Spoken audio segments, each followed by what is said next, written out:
morning. This is Stan in Gainesville, Florida, and you are listening to Light Talk. Hi, this is Steve in Dallas, Texas, and today we are discussing creating a thrust rep plot, hanging on to your trusty crescent wrench, and the rising price of software on Light Talk. And this is David in Long Beach, California. And if you don't already know, you are listening to Light Talk, and we are the Lumen Brothers. Still rolling. Welcome to episode 123. 1, 2, 3. We want to welcome everybody. We're in the dog days of summer. I know that it's beautiful weather here in California. How's the weather out there, Steve? Oh, it's not bad. It's Texas in the summertime. It's almost sweater weather here. It's a brisk 98 degrees. I remember when I used to live in Dallas, and I actually spent the summer there. It was like over 100 degrees, like 5 or 6 days straight. I just spent my entire time at the pool, and it was fantastic. Stan, how's the weather in the swamp? It's 86, and the humidity is, the humidity is up at 67%, a 15% chance of precipitation, and the winds 8 miles an hour out of the somewhere. I don't know. I'm glad you found that out. Not too bad. So we're going to just get started today since we have really no news. So Steve has our first listener question. Yes, it comes down from the brisk city of Chicago, and it is TJ, and he writes, how do you keep trash and crap out of your floor pockets? He has floor pockets? Do you not have any floor pockets at Florida? We have some of them. We have some. But in the new buildings we design, we don't put them in anymore. We have other solutions. Well, I have a really kind of easy, cheap solution. I just cut a piece of dance floor, maybe 2 foot square, lay it on top of the floor pocket and gaff it down to the floor. Yeah. Keeps my floor pockets clean. Sounds good. Well, we do have them at UF, and we have a masonite deck on top of, I don't know what the floor situation is exactly, but I know that the top coat is a piece of hardened, masonite, and there's a piece cut for the floor pocket. So that's gaff taped down and then painted over, and then when we need the pocket, we just take that little panel off, and then we can get to the floor pocket so they stay relatively clean. Yeah, and then you could use a shop vac to suck all that crap out of the floor pocket. In Europe, You see, actually in some of the opera houses I work in, it's rare that you're going to see an old-fashioned floor pocket with pin connector sockets. I think that's a disaster because it's really hard to get dirt out of those holes when you can't pull them out. So a lot of these more modern theaters actually use pigtails that come out. And sometimes they're pretty long, which is kind of nice too. So, and hopefully one day we won't need those anymore. Yeah, right. Wireless electricity. You know what we do in some of the buildings when we have that, and there's going to be a lot of dance, or we need a lot of side light, the two solutions that we've cooked up, and I'm sure other people have cooked up even better ones. We've done drop boxes from the grid in the area where you would normally have a boom. Mm-hmm. So we drop the power down from above, and it keeps the floor nice and clean. When we can't do that, in some theaters we've mounted on the side walls, depending upon, in one situation where we didn't have a fly rail because we did automated rigging, the fly walls, the side walls of the stage were available. We ran circuitry there with boxes, and then we provided them with multi that you could go into the box, the multi-pin connector, and swag it over to your boom, right? And there's a pick point up above to hold the cable loop and drop it down. So we really worked really hard to come up with ideas to keep cable off the floor and avoid the old floor pocket catch-it-all dirt thing. Yeah, it's interesting. Now that you mentioned that, Stan, one thing that a lot of designers don't think about is when they're designing their lighting plots is what's moving on and off stage. Oh yeah. They'll put booms there that go to the floor, not realizing that there are trucks that have to move on and off. And by the way, what trucks are, it's a terminology meaning rolling platforms that move on and off. It's really important. So you should study that and talk to the set designer, and certainly inform the stage manager of all floor locations that you're using. Because sometimes stage managers will feel that those lanes are completely clear so they can get people on and off, a lot easier. And this is really important when you're doing opera because you usually have 100 people you need to clear in a matter of seconds. A lot of times it's great to have flying booms. I've done that before too. Yeah, well, ladders. Yeah. Ladders that will fly in and out so that you can have good low side light. And then whenever you need to clear something or do a scene change, they fly out and the trucks move on and off. I have another good solution that I've seen. We haven't done this in any of our buildings, but I keep it in the back of my head because the flying booms are great if you can afford it.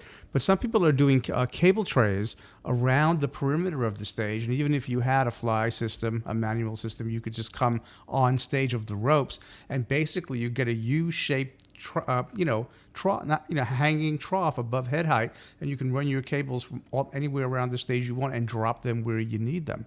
So there's lots of kind of creative ways to sort of get around some of this stuff. Hey, Ann from Tulsa asks, what is a good strategy in creating a rep plot for thrust theaters?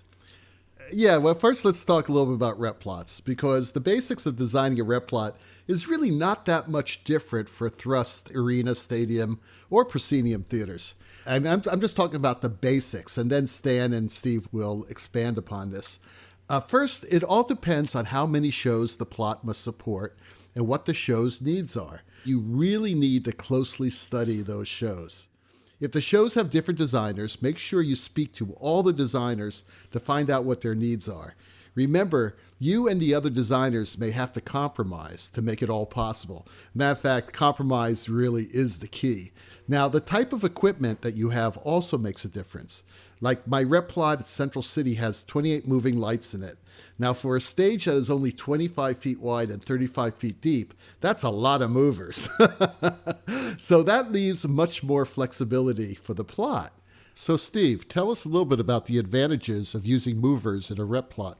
I think one of the biggest advantages to putting movers in the air when you're doing a rep plot, or for that matter, any show, is you save a ton of time on the focus.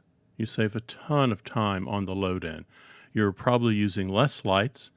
You're again putting those movers in positions in which they are strategically placed and can serve a lot of demands of the show. Sure. So all of a sudden, what used to take us here a couple days to hang and a couple days to focus, we're hanging in a day and then maybe buzzing the system out the next day for 3 or 4 hours. And all of a sudden, we have much more queuing time in the space. I think that's important. And also, think about those shows running in rep, where you have a matinee performance of one show and an evening performance of something else. There's no more dragging the ladder around, changing shutter cuts, changing gel, changing gobos. It makes a difference. So Stan, tell us a little bit about the basic systems that make up a rep plot.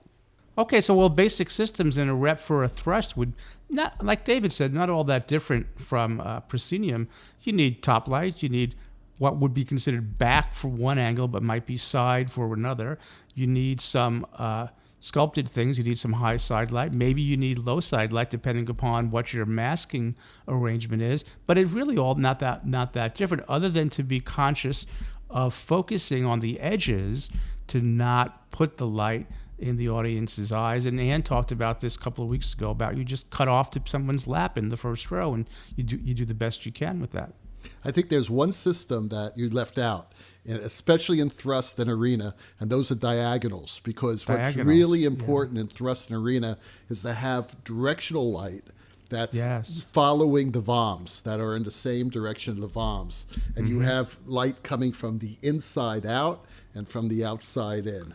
And you have lights in the VOMs as well, because a lot of directors love staging stuff in VOMs. Yeah, they just can't help themselves, right? They always get to stage somebody in the aisle or just before they're not on the stage, and they're not really in the VOM. They're in that no man's land. David, you're so right about that. Yeah, but that's relatively easy to do, because one thing I always tell my students is that it's always good to have energy coming from the center of the stage.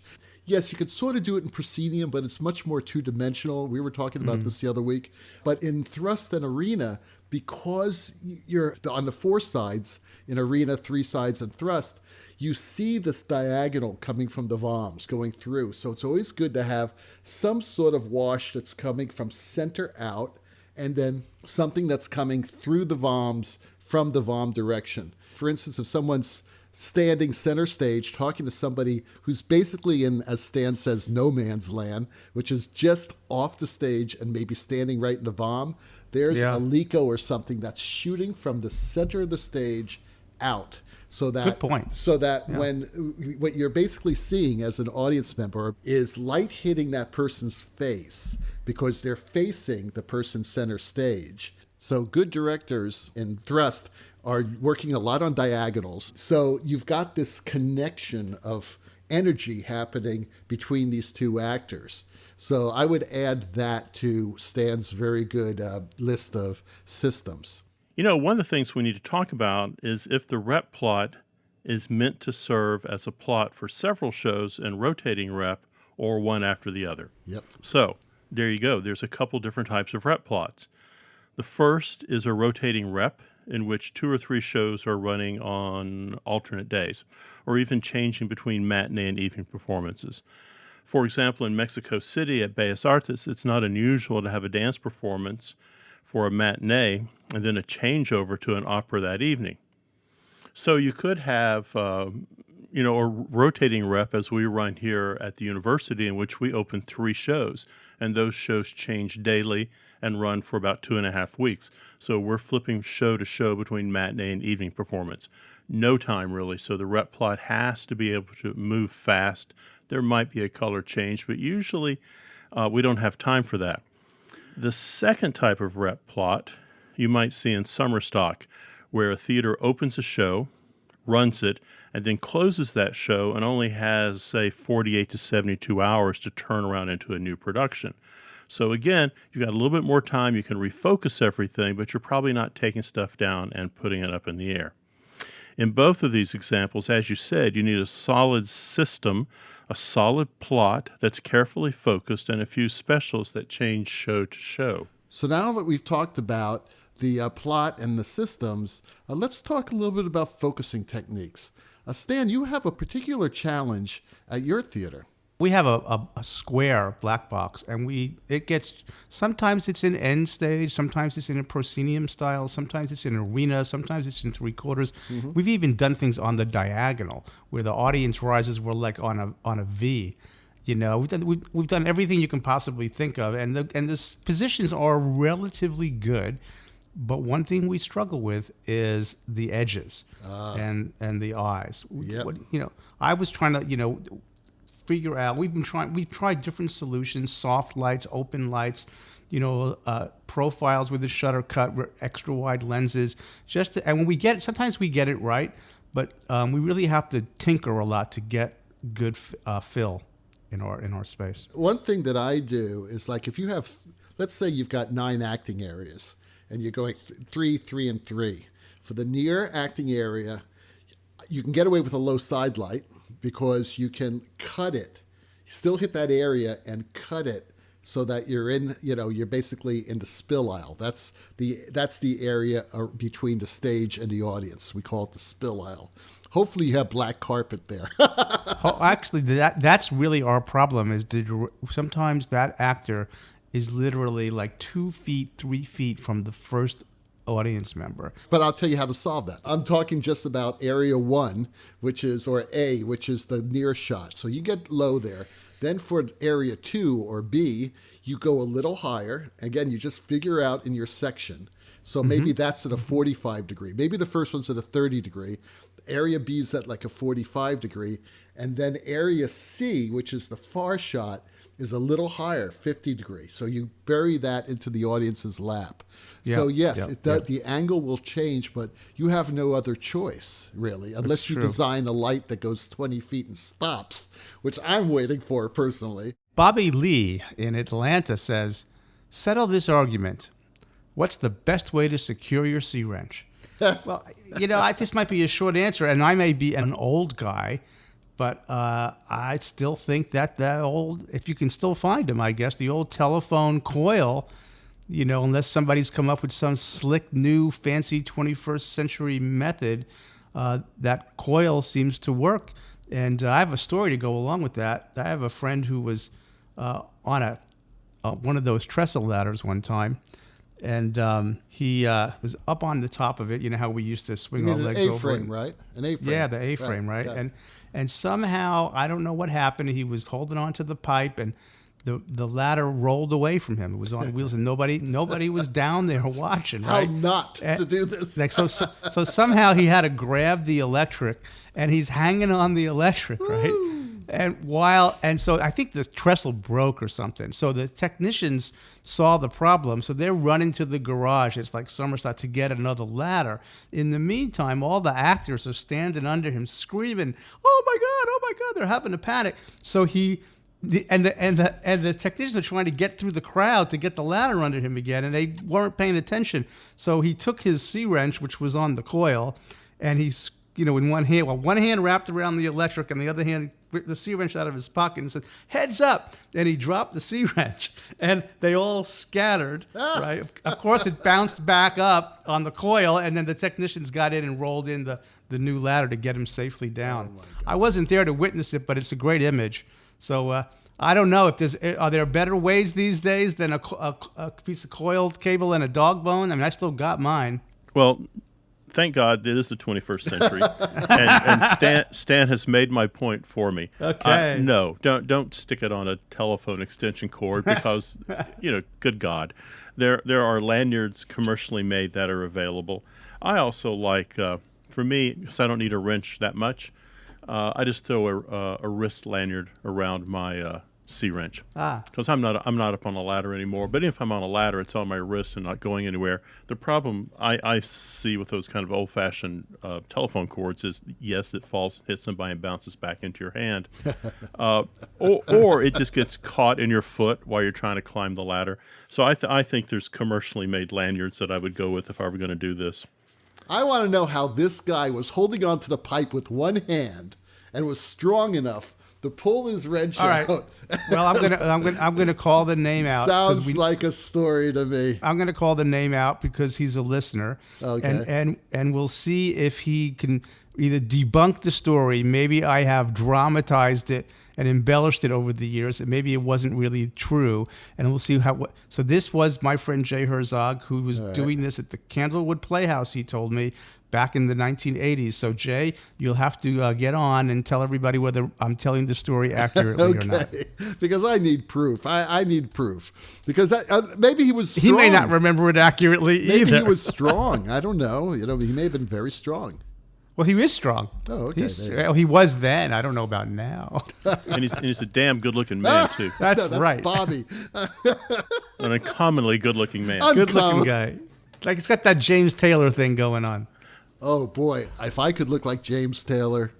Oh, my God. James Taylor looks like shit right now. Well, that's because he's 70 years old. I'm talking about when James Taylor was in his 20s, man. Every woman was crazy over James Taylor. That's true. Just put on a pair of overalls and you got it. No. He had something else. You don't need that. You don't need that, David. You have a Tesla and you have the pig accessory. I have the pig accessory. And you know something? You are absolutely right. And I have to thank you, Steve, for telling me about the pig accessory, because I did not know it changed my life. Thank you. You're listening to Light Talk, and we, Steve, Stan, and David, are the Lumen Brothers. And this week, Light Talk is sponsored by... All the way from south of the border, it's Bad Hombre Stage Productions. Well, summer is here, and you are stuck on the mud circuit, a Renaissance fair, a tent revival, or maybe your career has actually fallen to a gig at the local water park. What do these events have in common? Mosquitos, my friend. Mosquitos. You've tried sprays and zappers. You've tried citronella candles and cedar mulch spread around the control area. You've bathed in an apple cider vinegar. Heck, you've even have a pig. But nothing seems to work. That is why Bad Hombre Stage Productions is offering La Vella y la Bestia. Ooh. 1,000 Mexican free-tailed bats with every tour we build. That's brilliant. La Vella y la Bestia, Beauty and the Beast. The beauty, your bat will come with an LED collar, much like a drone, only cheaper. Your bat can be easily trained and incorporated into your stage show. The Beast, a single bat can eat up to 1,200 mosquitoes every hour. Their appetite for mosquitoes certainly makes an outdoor gig more comfortable. All the way from south of the border, it's Bad Hombre Stage Productions. De nada, gringos. All right. And now, back to Light Talk. So the sound of those crazy ducks in the background tells us that once again, it is time for our ever popular segment, Let's Talk About. Well, today there's rumbling on the internet. Rumble, rumble, rumble. I'm kind of an instigator about this because I was like cruising around some Facebook sites. One of my favorite sites is the 829 Designers group page. And they were talking about a recent price hike that Vectorworks is charging their select maintenance members. Apparently, some people are being charged up to 37% more for this service. Understand, everyone, that unless you're a student or an educator, you really have to pay a lot of money for this program. What is it, like $3,000 for Spotlight? I don't know. It's a lot of money. And along with that, you pay a yearly fee for a maintenance program. Now, this price hike, especially up to 37%, means that people are now paying anywhere from about $250, $300 to up to $700 a year just for this maintenance program. Now, I don't know about you. I find it a little outrageous. This seems like a lot of money, especially for theater artists, especially for young theater artists who can no longer take advantage of their student pricing. So what do you guys think? They're not in business for the theater artists. That's not their business anymore. The theater artists, in my opinion, that software company, the primary users are small architectural firms, landscape designers, MEP people. If you look at the workspaces, yes, and what they've done, in my opinion, is they've done what a good capitalist company does. They get you involved in a product. It's pretty good. It's better than what was out there before. You get everybody, and then eventually it becomes standard in the industry, and then they got you. Okay, and then changing is difficult. So it's not uncommon, but I would say that we are not the prime drivers of their revenue. We are the stepchild. Why not offer a scaled down version for lighting designers? Great idea. I mean, people have been saying, we don't use half those features. Let me say something about that, because back in the day when Vectorworks was a program called MiniCAD, and Jay knew Richard Deal because he was from Baltimore. He built the company, and Jay knows those people really well, and he's been saying for a long time, just make a package for the entertainment people. Right. And he's not getting any traction on that, but I think he's right. And if they don't respond slowly, I mean, industry standard or not, there's going to be migration, and other things are coming available. Drafties out there, right? I mean, Right. It's not a free program, but it's not, thousands of dollars and $700 a year. That's right. And many of these companies have moved to a subscription-based use as you need. I have a former student who occasionally wants to do a building facade. He works for Lumen Pulse, and he'll lease WYSIWYG for a month to get what he wants. Again, competition is good, but complacency will get you in trouble. But like I say, I think from a financial standpoint, we are not their prime market. So I'll just share a little story from last night. I was together with my architecture colleague. We're going to teach a class together this semester.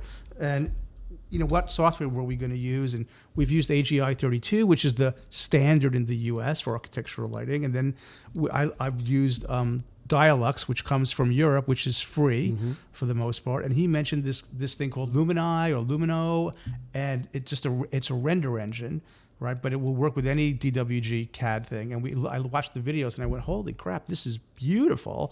I mean, the renderings are photorealistic, and it said universities and students free. Right? So there's a lot of competition in these spaces, and I think our friends at Vectorworks should start to smell the coffee. Yep. What do you think, Steve? Well, I'm wondering, what are you two willing to give up to get Vectorworks at the price you're willing to pay for it? Because there is money involved in research and development. So what are you willing to give up to get the price to where you want to pay for it? And what is that price that you're willing to pay? Steve asked a really sharply thought out question there when he asked what to give up. I really want to think about that some more in terms of what I would give up. You could have a 2D version and give up 3D. But here's the problem that I'm having with this. I've got it right here from a representative from Nemetschek, a list of things you get with the Select Service program. I'm excited to hear this. Okay. Besides the update costs, you are entitled to priority support. Seems like something they should be doing anyway. Access to new libraries. Seems like something they should be doing anyway. Textures. Discounts on training. Extended features of our cloud services. Oh, so a cloud. All right. And here's the big one. This is worth $700 right here. If you need a lighting instrument that is not part of the current libraries, we can build it for you within the next 24 to 48 business hours. I would tell you that CAST software already does that. Of course. They've done it for me in 24 hours. Well, the other point, just to take the other side of the argument for a moment, these companies, they have in order to provide the products and services that they do, they hire people, and they're working there, and they have families and mortgages, and they need to be supported. So in some respects, I don't have an AutoCAD license. Truthfully, I should be doing my work in AutoCAD, but it would be very expensive for somebody the size of the work that I do. But I have colleagues and people I hire who do own AutoCAD, but that's $2,400 a year per seat. Right, and most people would not use all the features of an Autodesk thing, but that's how they're doing it. So I don't know if there's a good answer to you get what you pay for. If you're happy with the software, there's going to be cost, but it's the cost of doing business. But I think you're right, David. For our people, we're not like the architecture firms or the landscape architecture firms who have a different financial world that they work in. So I think asking Vectorworks, but now it's not even Vectorworks, it's Nemetschek. It's a German company to sort of do something special for our industry. I think it's worth asking, and I think we should, and I think it would be great if they did that.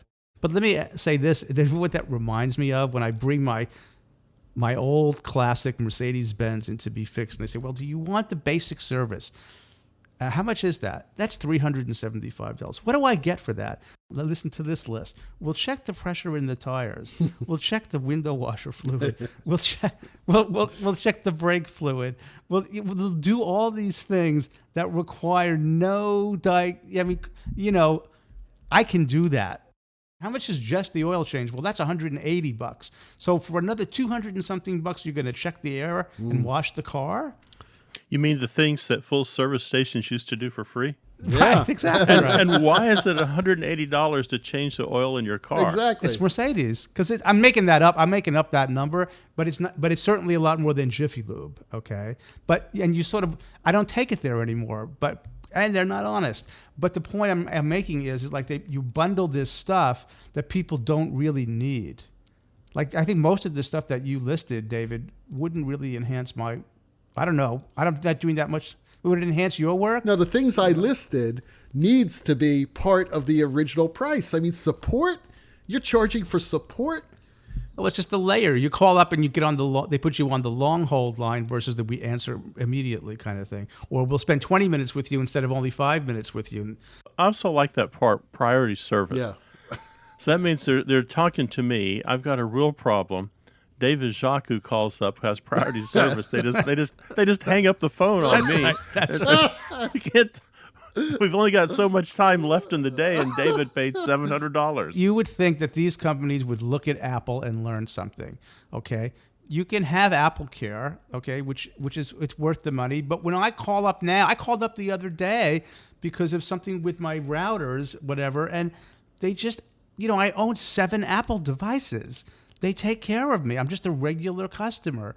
Yeah, so that's again, it's just a way to squeeze a nickel out of people, I think. And to people who can't afford to be squeezed. That's my point. Yeah, I see your point. I don't know that I would hold up Apple as the virtuous company that doesn't squeeze people. I mean, man. Go ahead. Let me hear your counter argument, Steve. They're schmucks. They're schmucks. What they learned was how to market their products. They learned that fast. I have to disagree. Yeah, in Stan's defense, you go to a Genius bar, they will talk to you, and they'll spend a lot of time with you, and they will solve your problems. But let's look at ETC, a company that doesn't have to service a light board that's 30 years old, one of their products, but they do. But they do. And they will not hang up on you, and they'll do their best to get that product working for you. And they don't have to. It's company culture. It's a company culture. All right. Steve has our last question of the day. Yes, this is Carl in Wisconsin. And Carl writes, "Hey, Steve, you often sound like a Strand fanboy. What is so great about Neo?" Carl, I'm glad you asked me that question. Okay, here at SMU, I am a fanboy of Neo. I'm a fanboy of Hog, of Geo, and Grand MA. I'm a fanboy of Verilight, of High End, of Robe. I'm a fanboy of Roscoe. I'm a fanboy of any piece of equipment that does what I need it to do on that particular show. Now, I'm also kind of fortunate. I have 7 theaters in my building. I've got 3 black boxes that are 65 by 65. I've got a proscenium house. I have a thrust house. I have a concert hall. So why do I like Neo? I like Neo because I already own a Geo. I already own a Hog. I already own a Grand MA. So now I've got 4 principal theaters in which all 4 major manufacturers have their equipment sitting in that space. So, yeah, He's bursting at the seams. Well, I'm a university, so I believe I'm a training facility, and I believe that a student should go through a program and have an opportunity to say, I want a hedgehog on my show for these reasons. Oh, a hedgehog won't work on this show. I need a Xiaomi, or I need a Geo on my console, for my console. I believe that it is a place for experimentation and laboratory. But if you're really going to pin me on that Neo, the thing I like so much about the Neo is one of my spaces is a Strand space. So as you know, Strand came up with a really cool idea, and that was if you use all Strand products, if I have Silicon, Verilight, Showline, Color Kinetics, and all that stuff on my show, I can throw a Neo on it, and none of that counts against my channel count. As long as I'm using KiNet on that. So, I can either have one universe running everything, or I can have up to 100 universes on it. So, I think it's a pretty powerful console. But a lot of companies make really powerful consoles. So I would suggest don't write anyone off until you've had a chance to kick the tires a bit. The thing that's really weird, I think, when you look at consoles, again, I look at Neo, Geo, Hog, and Grand MA. I'm old enough to remember when everybody has cussed those products. Why doesn't the Hog program like a Grand MA? Right. Well, it's not a Grand MA. It's a Hog. Why doesn't the Neo program like a Geo? Well, it's not a Geo. Why doesn't the Geo do this? Well, it's not that. So, there's good products being made. I agree. I want to chime in on this because I think, Steve, it's great that you have all of those. We don't have quite as many as you do, but I've worked on the Neo too, and it is a good console. But I think young people sometimes aren't aware or conscious of the fact that they get accustomed to a particular product or way of working, and then they shut down the mind. And then when they are shown another one, they're comparing the way product B is in comparison to product A or the one they know. So you got to come at all these things with an open mind and see the value in what makes it different and why is it different and what's good about it and how does it work for me. And rather than being rigid, you would think that young people wouldn't, but I've seen a lot. Oh, this doesn't work like this console. Well, it's not, because like Steve says, it's not, but that doesn't mean it's a negative. Keep an open mind. Well, I want to come to the rescue of young people across this great world of ours. I'm telling you, I know a lot of 60-year-old guys who go, I'll never use a Grand MA. I'm a Hog user. Oh, really? So I think a closed mind can come at any generation. It's what you're comfortable using. So if you ask me about Verilight or High End, I'm going to use that equipment because I'm comfortable with it. Sure. I know what it's capable of doing. It doesn't mean that Clay Packey doesn't make something equal or better, or Robe or Martin. It's just what I get comfortable with, so I know what the capabilities of the equipment is. But it's hard. I think also it comes down to customer service, and I think that's the great fight among all the console companies now. How do you keep developing a console, and how do you keep that customer service going? Because without the customer service, you're in real trouble. from an end user point of view. Yeah, you guys think you're so hot. I've got 3 rheostats and a saltwater dimmer. What are you talking about? You want a hog. You got a road hog over there. No, I have a hog 4. You have a hog 4. I don't have a road hog. I openly scoff at your road hog. Well, that Hammond organ solo tells us that once again you've spent another morning listening to Light Talk. Check out our website on lighttalk.org and be sure to follow us on our infamous Facebook group page. You can download the podcast on Spotify, Google Music, SoundCloud, TuneIn, Live Design Online, and just about any other podcast network. And don't forget to subscribe to our podcast on iTunes. That way you will never miss a second of Light Talk fun. No guarantee is offered regarding the accuracy of any statements or opinions made on this podcast. And of course, if you are that kind of person and you choose to litigate, our law firm of Fleck, Flock, Flair, and Glare and their paralegal Snoop will defend us until our retirement funds are depleted. Light Talk is written and produced by the Lumen Brothers, coming to you from Long Beach, Gainesville, and the Republic of Texas. And tune in next week when we discuss overworked designers, fader-based consoles, and what to do with students who continuously show up late and miss their deadlines. All of that and a new sponsor. Light Talk is broadcasting questionable Lumen knowledge and humor around the big wide world. So we'll see you all next Saturday morning. Bye-bye from Light Talk. Sayonara. Light Talk.